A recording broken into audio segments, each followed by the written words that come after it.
गया। अरब ईरान के हर घर का चिराग बुझा। राम भक्ति की परंपरा चलती रही। कई साहित्यिक एवं धार्मिक स्रोत अयोध्या महात्म्य में सिमटे नजर आते हैं, जो 12वीं या 13वीं शताब्दी में लिखा गया। अयोध्या महात्म्य में कई बातें और किस्से हैं जो अयोध्या को महानतम मोक्ष मुक्तिदायक कहते हैं। राम जन्म प्रवर्तते जन्मस्थानम् इदं प्रोक्तं मोक्षादि फलसाधनम् विघ्नेश्वरात् पूर्वभागे वसिष्ठादुत्तरे तथा नवमशात् पश्चिमे भागे जन्मस्थानम्। अयोध्या महात्म्य में जन्मस्थान का वर्णन एवं उसकी निश्चित जगह का ब्यौरा है। साथ ही लिखा है, राम नवमी के दिन जन्मस्थान के दर्शन से पुनर्जन्म टलता है, मोक्ष मिलता है। भले उसके बाद आप किसी और पवित्र जगह दर्शन करें या ना करें, आप दान धर्म करें या ना करें, लाखों हिंदू अयोध्या महात्म्य में लिखी बातों पर विश्वास रखकर सालों साल अयोध्या जाते रहे।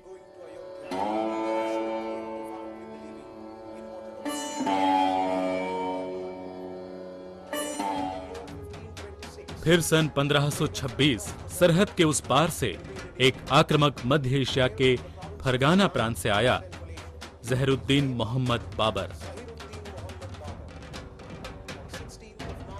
16 मार्च 1527 बाबर ने राणा सांगा को हराकर दिल्ली पर कब्जा बनाया। हिंदुस्तान में मुगल सल्तनत की ये शुरुआत थी। कुछ समय बाद बाबर ने अपने सरदार मीर बांकी को अयोध्या पर आक्रमण के आदेश दिए। बाबर का मीर बांकी को भेजा आदेश पत्र 6 जुलाई 1924 के मॉडर्न रिव्यू के दिल्ली से प्रकाशित अंक में छपा है। शहनशाह हिंद मालिकुल जहां बादशाह बाबर के हुक्म व हजरत जलाल शाह के हुक्म के बमूजिब अयोध्या में राम जन्मभूमि को मिस्मार करके उसकी जगह पर उसी के मलबे व मसाले से मस्जिद तामीर करने की इजाजत दे दी गई है। बजरिए इस हुक्मनामे के तुमको बतौर इत्तिला से आगाह किया जाता है कि हिंदुस्तान के किसी सूबे से कोई हिंदू अयोध्या न जाने पावे। जिस शख्स पर यह सुबह हो कि वो वहां जाना चाहता है, उसे फौरन गिरफ्तार करके दाखिल जिंदा कर दिया जावे। हुक्म का सख्ती से तामील हो, फर्ज समझकर। 23 मार्च 1528 तक जन्मस्थान पर लड़ते लड़ते 1,73,000 लोगों ने अपनी जान दे दी। उनकी वीरता से तो मीर बांकी भी सदके में आ गया, पर आखिरकार वे हार गए। मीर बांकी अब बाबर के आदेश का पालन करने लगा। उसने जन्मस्थल का मंदिर ध्वस्त किया और उसी जगह मस्जिद बनाई। जब मीर बांकी के लोग मस्जिद बना रहे थे तो कहा जाता है कि हर दिन होने वाला काम उसी रात ढह जाता था। बाबर ने अपने आत्मचरित्र जोग बाबर में इसके बारे में लिखा है। अयोध्या के राम जन्मभूमि मंदिर को मिस्मार करके जो मस्जिद तामीर की जा रही है, उसकी दीवारें शाम को आप से आप गिर जाती हैं। इस पर मैंने खुद जाकर सारी बातें अपनी आंखों से देखकर चंद हिंदू औलियाओं फकीरों को बुलाकर यह मसला उनके सामने रखा। इस पर उन लोगों ने कई दिनों तक गौर करने के बाद मस्जिद में चंद तरमीमें करने की राय दी, जिनमें 5 खास बातें थीं।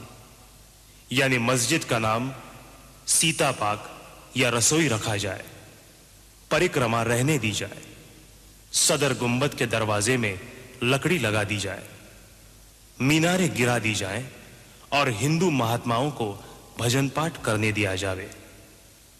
उनकी राय मैंने मान लिया, तब मस्जिद तैयार हो सकी। 12 अप्रैल 1528 से 18 सितंबर 1528 तक की बाबर की दिनचर्या, जिसके विवरण उपलब्ध नहीं है। हो सकता है दिनचर्या के वे पन्ने 17 मई 1529 के तूफान में या 1540 के हुमायूं के रेगिस्तान निवास के दौरान नष्ट हुए हों। पर 3 जून 1528 को सनेथु के देवीदीन पांडे और महाबत सिंह ने मीर बांकी की सेना पर हमला किया। देवीदीन पांडे ने खुद 600 सैनिकों को 5 दिन में मार डाला, लेकिन मीर बांकी ने पलड़ा पलट दिया और खुद बांकी ने देवीदीन को मार डाला। सन 1529 को ईद के दिन राणा रणविजय ने जन्मस्थल मुक्ति के लिए लड़ाई की, पर कुछ न हुआ। 1530 में बाबर मरा और उसके पुत्र हुमायूं ने गद्दी संभाली। उसके शासनकाल दौरान यानी 1530 से 1553 तक रानी जयराज कुमारी एवं स्वामी महेश्वरानंद ने जन्मस्थल मुक्ति की 10 बार कोशिश की। जन्मस्थल स्थान का नियंत्रण एक पक्ष से दूसरे पक्ष में जाता रहा। हुमायूं के बाद अकबर आए। उन्होंने अपने राज्य को 12 भागों में विभाजित किया। अकबर काल के दौरान अनुमान है कि करीब 20 बार हिंदुओं ने जन्मस्थल पर कब्जा पाने की लड़ाइयां की। अकबर ने हिंदुओं के अधिकार को मान्यता देते हुए मस्जिद के बिल्कुल आगे एक चबूतरा बांधने और पूजा करने का अधिकार दिया। ये चबूतरा आज राम चबूतरा के नाम से जाना जाता है। साथ ही अकबर ने राम और सीता के चित्र मुद्रित किए चांदी के सिक्के राम टका भी बनवाए और रामायण के सचित्र किताबें भी बनवाईं। अथात्मनः शब्दगुणं गुणज्ञः पदं विमानेन विदाहमानः रत्नाकरं वीक्षमिथः सजाया रामाभिधानि हरिरित्युवाच।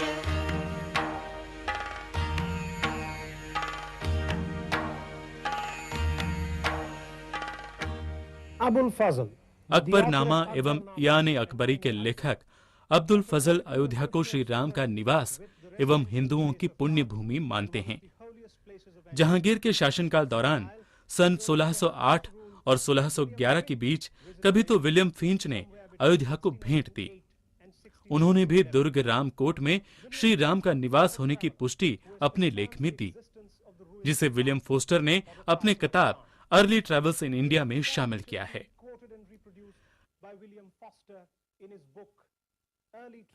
1858 के बाद औरंगजेब के सरदार जांबाज खान ने अयोध्या पर हमला किया, लेकिन परास्त हुआ। गुरु गोविंद सिंह जी के अकालियों ने रुदाली और सफदरगंज में उसे हराया। 1664 में खुद औरंगजेब अयोध्या गए। उन्होंने ना ही राम चबूतरा तोड़ दिया, बल्कि 10,000 लोग भी मारे। लेकिन उसके बावजूद राम नवमी का जश्न अयोध्या में मनता रहा। नवाब सलामत खान ने भी अमेठी के राजा गुरुदत्त सिंह और पिंपरा के राजकुमार सिंह से लड़ाई की। सादिक अली ने भी जन्मस्थल पर कब्जा पाने की 5 लड़ाइयां झेली। 1751 में अवध के दूसरे नवाब सफदरजंग ने प्रमुख मराठा सरदार मल्हार राव होलकर को पठानों के खिलाफ लड़ने के लिए आमंत्रित किया था। मल्हार राव ने इसके बदले में हिंदुओं के 3 पवित्र शहरों की अयोध्या, काशी और प्रयाग की मुक्ति की शर्त रखी। 1756 में जब दिल्ली पर अफगानियों ने हमला किया, तब शुजाउद्दौला ने फिर मराठों से मदद मांगी। मराठों ने फिर 3 शहरों की मुक्ति की शर्त रखी। दुर्भाग्य से पानीपत में मराठा हार गए और अयोध्या हिंदुओं के कब्जे में आने की मराठा नीति भी।